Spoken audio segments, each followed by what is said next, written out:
Albert Camus. C'est le nom de l'un des plus grands écrivains du XXe siècle, une véritable figure emblématique de la littérature française. Récompensé par le prix Nobel en 1957, il a laissé une empreinte indélébile avec ses œuvres marquantes et son engagement philosophique. Mais qui était-il réellement? Qui est Albert Camus? Albert Camus est né le 7 novembre 1913 à Mondovi, une petite ville en Algérie, alors sous domination française.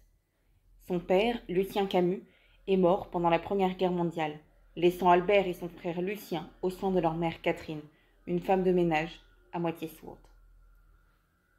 Malgré les conditions de vie modestes, Camus se distingue rapidement par son intelligence. Il fréquente le lycée d'Alger grâce à une bourse et se passionne alors pour la philosophie. C'est là qu'il commence à écrire.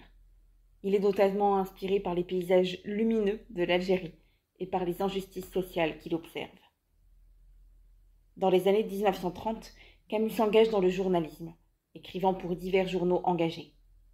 En 1937, il fonde même le journal Alger républicain, où il dénonce la pauvreté et le racisme colonial.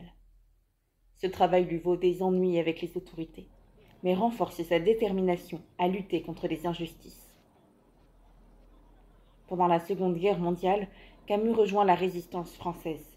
Il devient rédacteur en chef de Combat, un journal clandestin.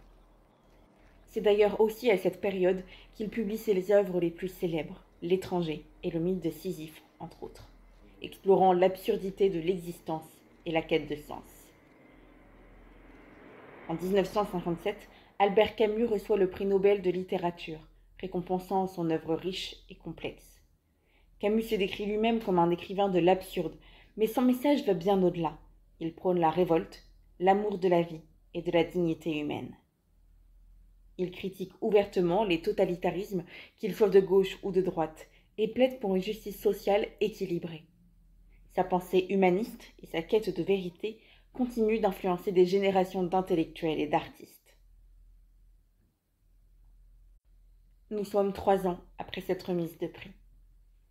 Le 4 janvier 1960, la vie d'Albert Camus s'arrête brutalement dans un accident de voiture à l'âge de 46 ans.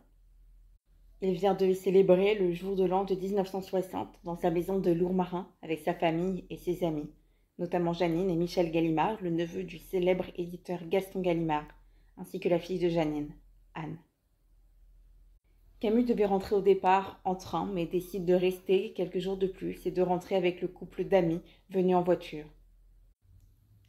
À Villeblevin, la voiture roule à très vive allure et dérape sur un sol mouillé, quitte la route et percute un premier platane, rebondit et se disloque. Sous la violence du choc, on observe que des morceaux de la voiture sont éparpillés sur des dizaines de mètres.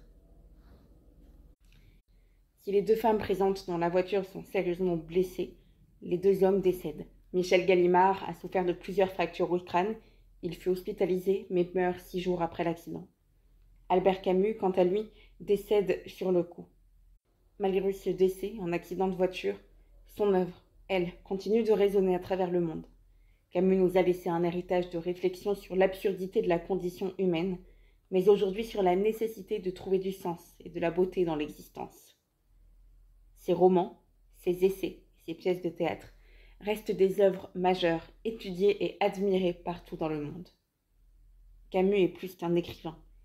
Il est un symbole de la lutte pour la justice, pour la liberté et l'humanisme. Il est peut-être le premier homme. Conclusion. Albert Camus, l'homme révolté, nous invite à questionner le monde qui nous entoure et à y apporter notre propre réponse avec lucidité et compassion. Si cette vidéo vous a plu, n'hésitez pas à la liker et à la partager, mais aussi à vous abonner pour découvrir d'autres grands noms de la littérature.